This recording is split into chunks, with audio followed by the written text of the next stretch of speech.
LibriVox.org. Recording by Joe Mabry. The Art of Public Speaking by Dale Carnegie and Joseph Berg Esenwein. Section 4. Chapter 4. Efficiency through Change of Pitch. Speech is simply a modified form of singing, the principal difference being in the fact that in singing the vowel sounds are prolonged and the intervals are short, whereas in speech the words are uttered in what may be called staccato tones, the vowels not being specifically prolonged and the intervals between the words being more distinct. The fact that in singing we have a larger range of tones does not properly distinguish it from ordinary speech.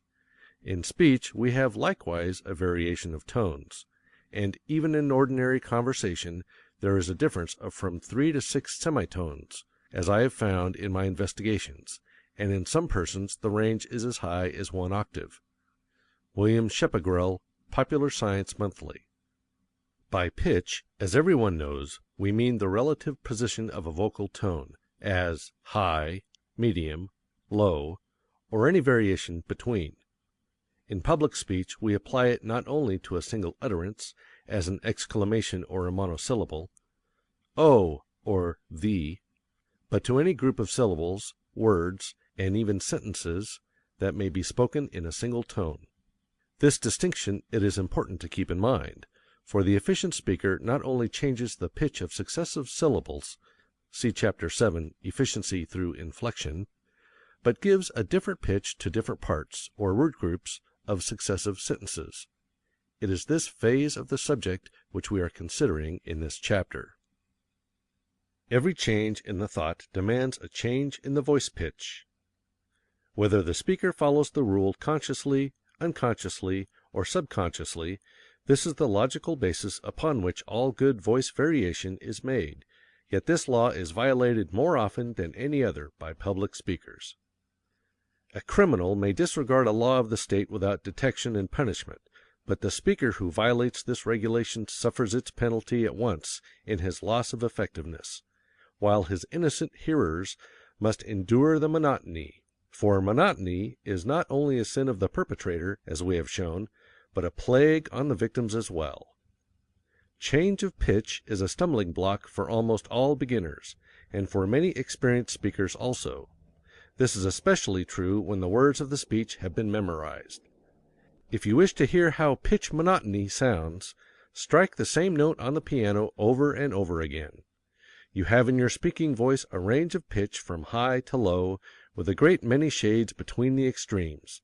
With all these notes available, there is no excuse for offending the ears and taste of your audience by continually using the one note.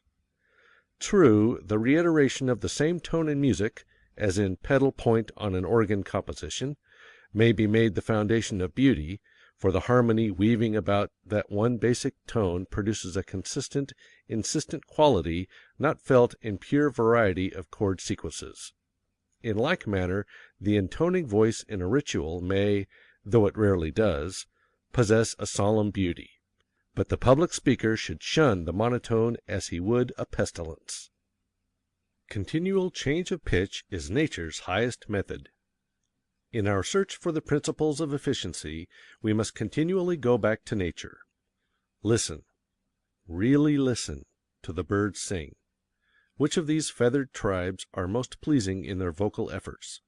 Those whose voices, though sweet, have little or no range, or those that, like the canary, the lark, and the nightingale, not only possess a considerable range, but utter their notes in continual variety of combinations?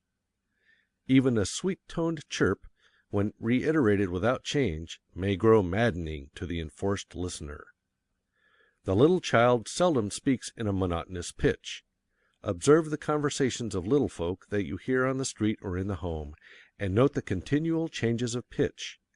The unconscious speech of most adults is likewise full of pleasing variations. Imagine someone speaking the following, and consider if the effect would not be just about as indicated. Remember, we are not now discussing the inflection of single words, but the general pitch in which phrases are spoken. High pitch. I'd like to leave for my vacation tomorrow. Lower. Still, I have so much to do. higher.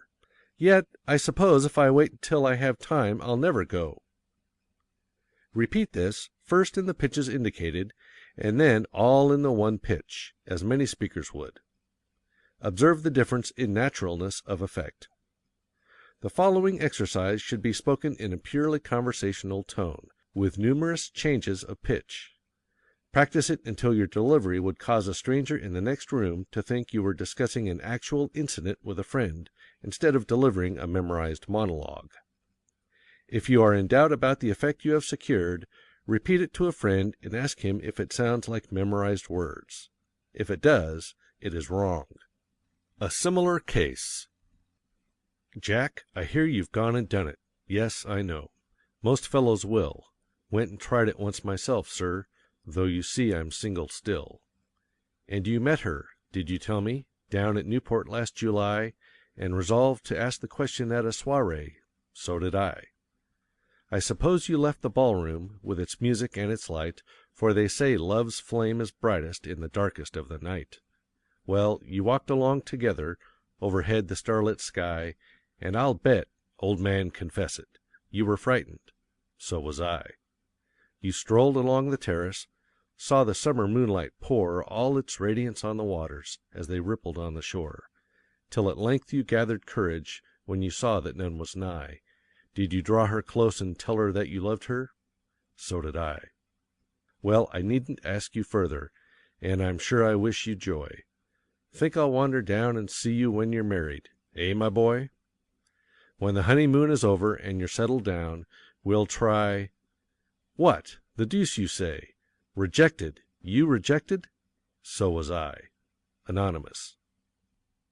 The necessity for changing pitch is so self-evident that it should be grasped and applied immediately.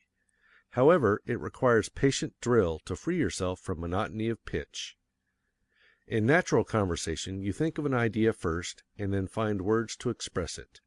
In memorized speeches you are liable to speak the words and then think what they mean, and many speakers seem to trouble very little even about that.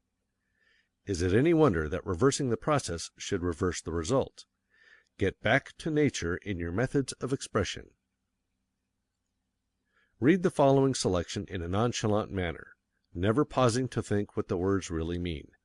Try it again, carefully studying the thought you have assimilated. Believe the idea, desire to express it effectively, and imagine an audience before you. Look them earnestly in the face and repeat this truth. If you follow directions, you will note that you have made many changes of pitch after several readings. It is not work that kills men, it is worry. Work is healthy. You can hardly put more upon a man than he can bear. Worry is rust upon the blade. It is not the revolution that destroys the machinery, but the friction. Henry Ward Beecher. Change of pitch produces emphasis. This is a highly important statement. Variety in pitch maintains the hearer's interest, but one of the surest ways to compel attention, to secure unusual emphasis, is to change the pitch of your voice suddenly and in a marked degree. A great contrast always arouses attention. White shows whiter against black. A cannon roars louder in the Sahara silence than in the Chicago hurly-burly. These are simple illustrations of the power of contrast. What is Congress going to do next? High pitch. I do not know. Low pitch. By such sudden change of pitch during a sermon, Dr. Newell Dwight Hillis recently achieved great emphasis and suggested the gravity of the question he had raised. The foregoing order of pitch change might be reversed with equally good effect, though with a slight change in seriousness. Either method produces emphasis when used intelligently, that is, with a common-sense appreciation of the sort of emphasis to be attained. In attempting these contrasts of pitch it is important to avoid unpleasant extremes. Most speakers pitch their voices too high. One of the secrets of Mr. Bryan's eloquence is his low, bell-like voice. Shakespeare said that a soft, gentle, low voice was an excellent thing in a woman. It is no less so in a man, for a voice need not be blatant to be powerful, and must not be to be pleasing. In closing, let us emphasize anew the importance of using variety of pitch. You sing up and down the scale, first touching one note and then another above or below it. Do likewise in speaking.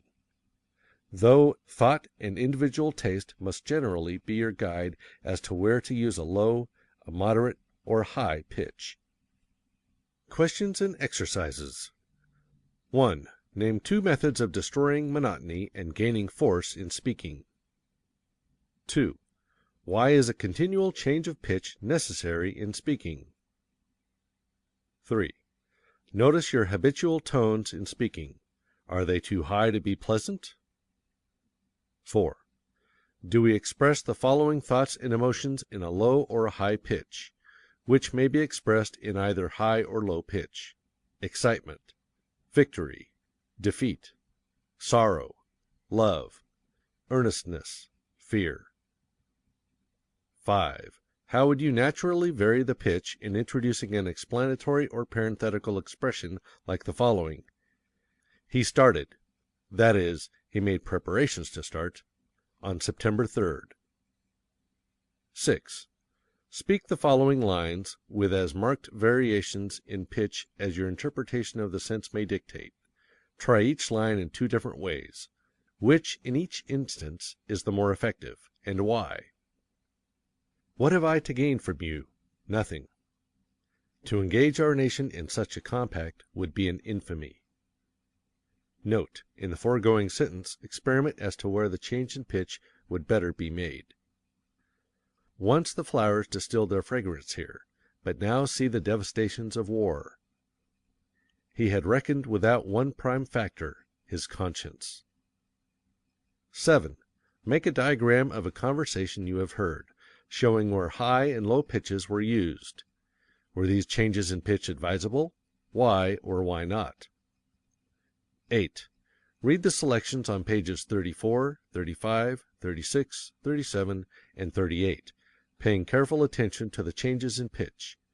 Reread, substituting low pitch for high, and vice versa. Selections for practice. Note, in the following selections, those passages that may best be delivered in a moderate pitch are printed in ordinary, Roman, type. Those which may be rendered in a high pitch, do not make the mistake of raising the voice too high, are printed in italics. Those which might well be spoken in a low pitch are printed in capitals. These arrangements, however, are merely suggestive. We cannot make it strong enough that you must use your own judgment in interpreting a selection.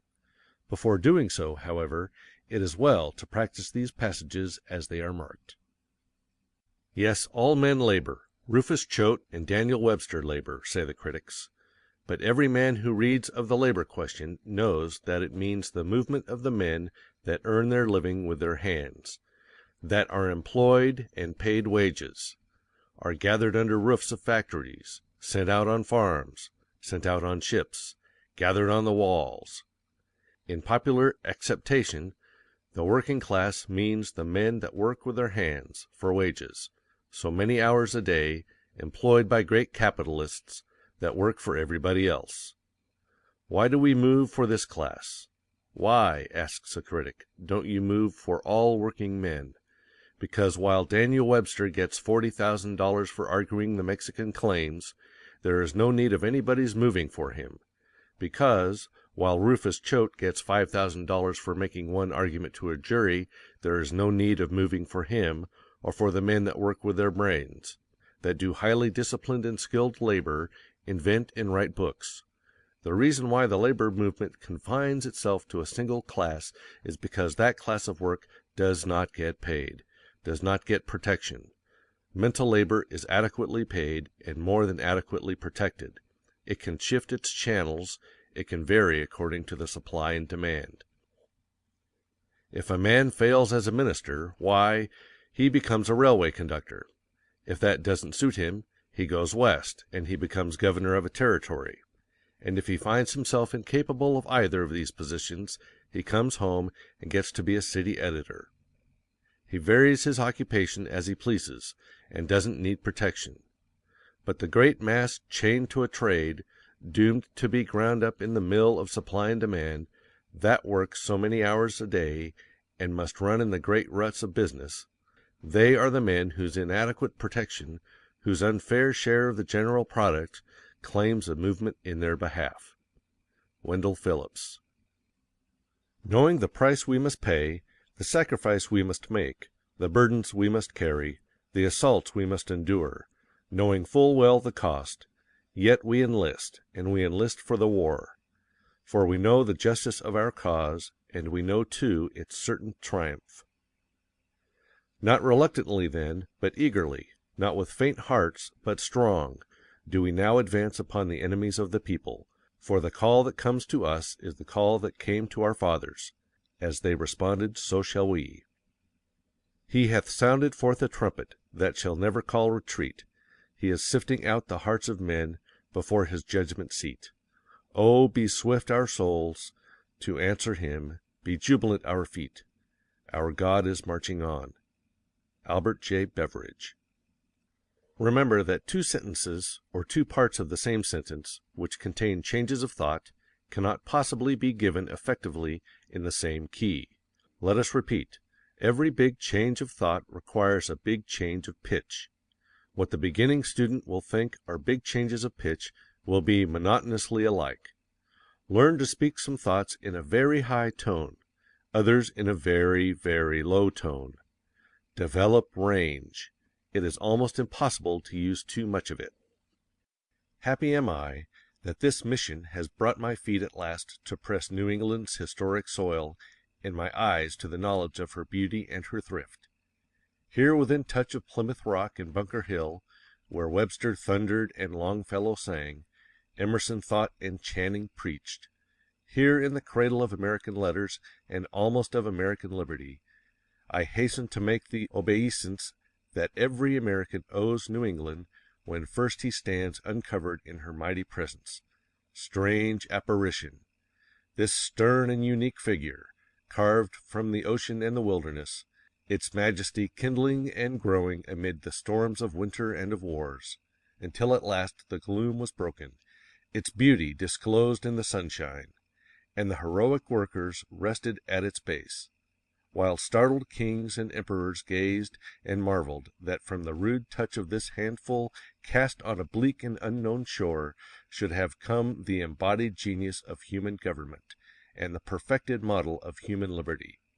God bless the memory of those immortal workers, and prosper the fortunes of their living sons, and perpetuate the inspiration of their handiwork. Far to the south, Mr. President, separated from this section by a line, once defined in irrepressible difference, once traced in fratricidal blood, and now, thank God, but a vanishing shadow, lies the fairest and richest domain of this earth. It is the home of a brave and hospitable people. There is centered all that can please or prosper humankind. A perfect climate above a fertile soil yields to the husbandman every product of the temperate zone. There, by night the cotton whitens beneath the stars, and by day the wheat locks the sunshine in its bearded sheaf. In the same field the clover steals the fragrance of the wind, and tobacco catches the quick aroma of the rains. There are mountains stored with exhaustless treasures, forests vast and primeval, and rivers that, tumbling or loitering, run wanton to the sea. Of the three essential items of all industries, cotton, iron, and wood, that region has easy control. In cotton, a fixed monopoly; in iron, proven supremacy; in timber, the reserve supply of the republic. From this assured and permanent advantage, against which artificial conditions cannot much longer prevail, has grown an amazing system of industries, not maintained by human contrivance of tariff or capital, afar off from the fullest and cheapest source of supply, but resting in divine assurance, within touch of field and mine and forest, not set amid costly farms from which competition has driven the farmer in despair, but amid cheap and sunny lands, rich with agriculture, to which neither season nor soil has set a limit. This system of industries is mounting to a splendor that shall dazzle and illumine the world. That, sir, is the picture and the promise of my home, a land better and fairer than I have told you. and yet but fit setting in its material excellence for the loyal and gentle quality of its citizenship. This hour little needs the loyalty that is loyal to one section, and yet holds the other in enduring suspicion and estrangement. Give us the broad and perfect loyalty that loves and trusts Georgia alike with Massachusetts, that knows no South, no North, no East, no West, but endears with equal and patriotic love every foot of our soil, every state of our Union. A mighty duty, sir, and a mighty inspiration impels every one of us tonight to lose in patriotic consecration whatever estranges, whatever divides. We, sir, are Americans, and we stand for human liberty. The uplifting voice of the American idea is under every throne on earth. France, Brazil, these are our victories. To redeem the earth from kingcraft and oppression, this is our mission, and we shall not fail. God has sown in our soil the seed of his millennial harvest, and he will not lay the sickle to the ripening crop until his full and perfect day has come. Our history, sir, has been a constant and expanding miracle, from Plymouth Rock and Jamestown all the way, aye, even from the hour when from the voiceless and traceless ocean a new world rose to the sight of the inspired sailor.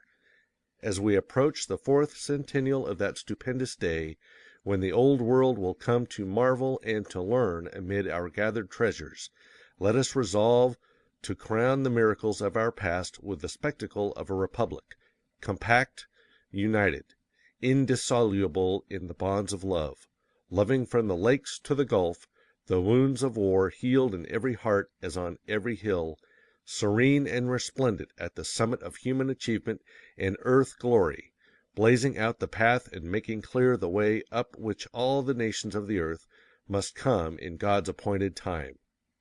Henry W. Grady, The Race Problem. I would call him Napoleon, but Napoleon made his way to empire over broken oaths and through a sea of blood. This man never broke his word. No retaliation was his great motto and the rule of his life. And the last words uttered to his son in France were these: "My boy, you will one day go back to Santo Domingo. Forget that France murdered your father." I would call him Cromwell, but Cromwell was only a soldier, and the state he founded went down with him into his grave. I would call him Washington, but the great Virginian held slaves. This man risked his empire rather than permit the slave trade in the humblest village of his dominions. You think me a fanatic tonight, for you read history, not with your eyes, but with your prejudices. But 50 years hence, when truth gets a hearing, the muse of history will put Phocion for the Greek, and Brutus for the Roman, Hampden for England, Lafayette for France, choose Washington as the bright consummate flower of our earlier civilization, and John Brown the ripe fruit of our noonday, then, dipping her pen in the sunlight, will write in the clear blue, above them all, the name of the soldier, the statesman, the martyr, Toussaint Louverture. Wendell Phillips, Toussaint Louverture. Drill on the following selections for change of pitch. Beecher's Abraham Lincoln, page 76. Seward's Irrepressible Conflict, page 67. Everett's History of Liberty, page 78. Grady's The Race Problem, page 36. And Beveridge's Pass Prosperity Around, page 470. End of section 4. Recording by Joe Mabry at ievoice.com.